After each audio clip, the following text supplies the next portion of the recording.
அன்புக்குரிய மாணவ செல்வங்கள் அனைவருக்கும் இனிதான வணக்கங்கள். இன்றைய காணொளியில் பக்கங்கள் தாள்கள் தொடர்பாக 3 விதமான வேறுபட்ட வினாக்களை பார்க்க இருக்கின்றோம். முதலாவது வினா, புத்தகம் ஒன்றின் 5வது தாளில் 9, 10 ஆகிய பக்கங்கள் காணப்படுகின்றன. 9வது தாளில் 17, 18 ஆகிய பக்கங்கள் காணப்படுகின்றன. எனின் புத்தகத்தின் 15வது தாளில் காணப்படும் பக்கங்கள் முறையே இவை. இந்த வினாவை நன்றாக அவதானித்தால் ஒரு விடயம் எங்களுக்கு இலகுவாக விளங்கிக் கொள்ளும். எவ்வாறுன்னு சொன்னால், 5வது தாளில் காணக்கூடிய அந்த பக்கங்கள் 9, 10 இந்த இரண்டுமே 5வது ஒற்றையன், 5வது இரட்டையன். நன்றாக கவனித்தீர்கள் என்று சொன்னால் 5வது ஒற்றையன் 9, 5வது இரட்டையன் 10. அதே போல 9வது தாளில் காணக்கூடிய பக்கங்கள் 9வது ஒற்றையன் 17, 9வது இரட்டையன் 18. இந்த விடயம் எங்களுக்கு தரவாக தரப்பட்டிருக்கின்றது. எனவே 15வது தாளில் காணக்கூடிய பக்கங்கள் அதில் காணப்படும் பக்கங்கள் முறையே என கேட்கப்படுகின்றது. இந்த இடத்திலே ஒரு விடயம், முதலாவது ஒரு தாளிலே முன்பக்கத்திலே ஒற்றையன் காணப்படும், அடுத்த பக்கத்திலே இரட்டையன் காணப்படும். அதாவது ஒரு தாளின் முன்பக்கம் ஒற்றையெண்ணாகவும் மற்ற பக்கம் இரட்டையெண்ணாகவும் காணப்படுவது ஒரு வளமையான ஒரு ஒழுங்குமுறை. சில வேளைகளில் சில விதிவிலக்கான வினாக்களும் இவற்றில் வருவதுண்டு. அதனை வினாவை நன்றாக அவதானித்து பொருத்தமானபடியே நீங்கள் தெரிவு செய்ய வேண்டும். இந்த இடத்திலே இந்த ஒழுங்குமுறையை சரியான முறையிலே பின்பற்றப்பட்ட வகையிலே இந்த வினா தரப்பட்டிருக்கின்றது.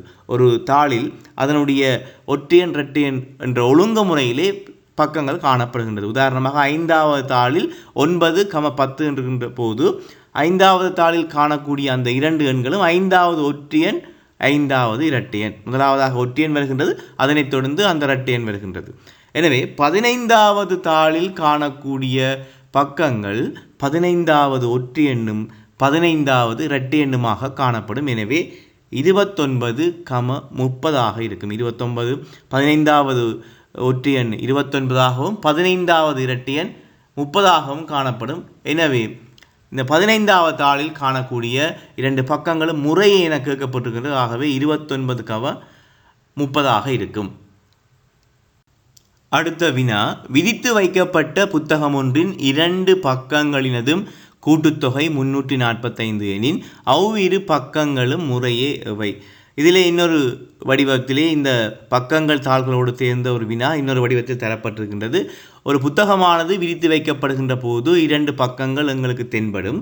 அந்த 2 பக்கங்களும் ஒரே தாளினுடைய பக்கங்களாக எப்போதும் இருக்காது.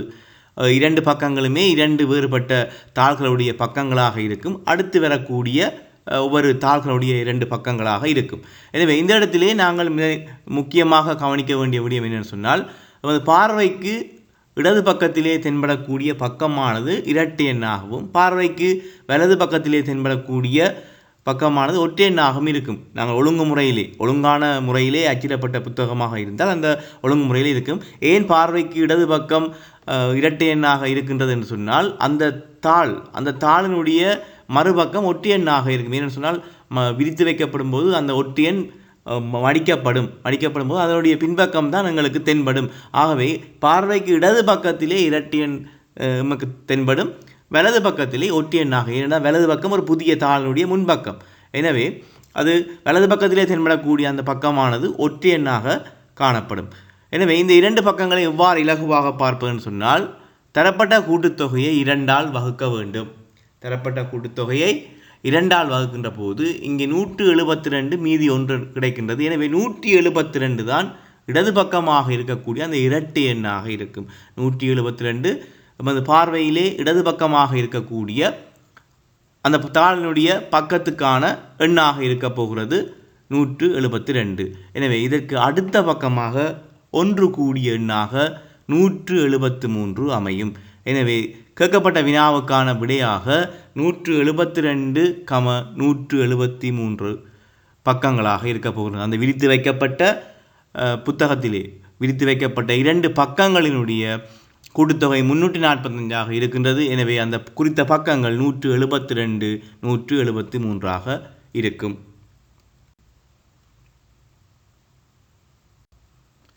அடுத்த வினா, இந்த பக்கங்கள் தாள்களை கொண்ட இன்னொரு வடிவத்திலே இன்னொரு வேறுபட்ட ஒரு வினா, புத்தகம் ஒன்றின் 5வது தாளில் 9,10 ஆகிய பக்கங்கள் காணப்படுகின்றது. 9வது தாளில் 17,18 ஆகிய பக்கங்கள் காணப்படுகின்றன. அப்புத்தகத்தில் சில தாள்கள் கிழிக்கப்பட்டதால் 35, 36, 40, 41, 42, 43 ஆகிய பக்கங்களை அவதானிக்க முடியவில்லை எனின் கிழிக்கப்பட்ட தாள்கள் எத்தனை? இதிலே நாங்கள் முதலாவதாக பார்த்த வினாவினுடைய தரப்பட்ட அந்த விடயத்தை வைத்துக்கொண்டே அடுத்த வினா ஆக்கப்பட்டிருக்கிறது. எவ்வாறு சொன்னால் 5வது தாளிலே 9,10 ஆகிய பக்கங்கள், அதே போல் 9வது தாளிலே 17,18 ஆகிய பக்கங்கள். இந்த ஒழுங்குமுறை உங்களுக்கு நான் முதலாவது வினாவிலே விளங்கப்படுத்தியிருப்பேன். அந்த ஒற்றையன் இரட்டையன் என்ற ஒழுங்குமுறையிலே அமைகின்ற ஒரு புத்தகமாக இருக்கு. ஒற்றையன் உதாரணமாக முதலாவது தாளிலே முதலாவது ஒற்றையெண்ணும் முதலாவது இரட்டையெண்ணும் காணப்படும். 2வது தாளிலே 2வது ஒற்றையெண்ணும் 2வது இரட்டையெண்ணும் காணப்படும். அந்த ஒழுங்குமுறையிலே பக்கங்கள் அச்சிடப்பட்டிருக்கின்றது.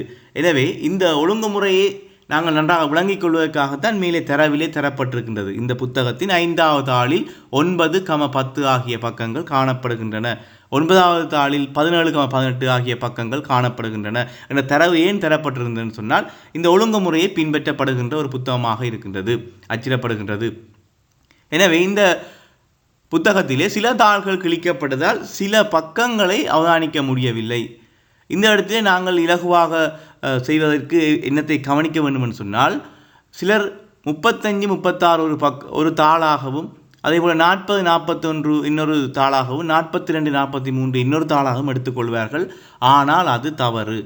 ஏனென்று சொன்னால் இந்த ஒழுங்குமுறை மேலே தரப்பட்டிருக்கின்றது. அந்த ஒழுங்குமுறையை கவனித்தே நாங்கள் கிழிக்கப்பட்ட தாள்களை எடுத்துக்கொள்ள வேண்டும், இலகுவாக காணக்கூடியதாக. எனவே தரப்பட்ட இந்த பக்கங்களை ஒழுங்குமுறையிலே நாங்கள் குறித்து கொள்ள வேண்டும். 35, 36 முதலாவது ஒற்றை எண்ணும் அதனைத் தொடர்ந்து வருகின்ற இரட்டை எண்ணும் ஒரு தாளினுடைய பக்கங்களாக இருக்கும். 35, 36 ஒரு தாளினுடைய பக்கங்களாக இருக்கும். ஆனால் 41, 42 2 தாள்களுடைய 2 பக்கங்களாக இருக்க போகின்றது. ஒரே தாளிலே அமையாது.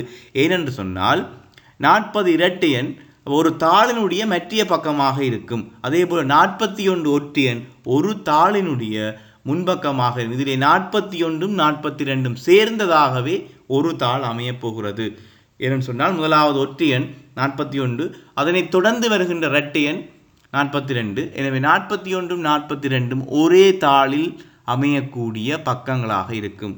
அதே நேரம் 43 இன்னும் ஒரு தாளினுடைய முதல் பக்கமாக இருக்க போகுது. 43 என்பது ஒற்றையன். ஆகவே இன்னும் அடுத்த தாளினுடைய முன்பக்கம். எனவே இவ்வாறான பக்கங்களை அவரால் அவதானிக்க முடியவில்லை என்று சொல்கின்ற போது இத்தனை தாள்கள் அங்கே கிழிக்கப்பட்டிருக்கின்றன என்பதுதான் அதனுடைய அர்த்தமாக இருக்கும். எனவே 35, 36 ஒரு தாளாகவும், 40 ஒரு தாள், 41, 42 ஒரு தாள், 43 ஒரு தாள். இந்த காணாமல் போன அல்லது கிழிக்கப்பட்ட இந்த பக்கங்களை வைத்துக்கொண்டு மொத்தமாக அங்கு கிழிக்கப்பட்ட தாள்களுடைய எண்ணிக்கை 4 காணப்படும். மொத்தமாக அங்கு கிழிக்கப்பட்ட தாள்களுடைய எண்ணிக்கை 4. நன்றாக இதிலே இந்த வினாவை நன்றாக கவனித்துக் கொள்ளுங்கள். ஏனென்று சொன்னால் குறித்த ஒவ்வொரு தாள்களிலும் அதனுடைய ஒற்றையன் முதல் பக்கத்திலும் அதனுடைய இரட்டையன், உதாரணமாக 10வது தாளிலே 10வது ஒற்றையன் முன்பக்கத்திலும் 10வது இரட்டையன் மறுபக்கத்திலும் காணக்கூடியதாகவே அச்சிடப்பட்டிருக்கின்றது. அதனை நன்றாக கவனித்து கேள்வியை விளங்கி செய்ய வேண்டும். யூடியூப் தளத்தில் பதிவேற்றப்படுகின்ற காணொளிகள் உங்களுக்கு பிடித்திருந்தால் லைக் பண்ணுங்கள். தொடர்ச்சியாக இதிலே பதிவேற்றப்படுகின்ற காணொளிகளை நீங்கள் தொடர்ச்சியாக பார்ப்பதற்கு இந்த யூடியூப் தளத்தினை சப்ஸ்கிரைப் செய்து கொள்ளுங்கள். நன்றி.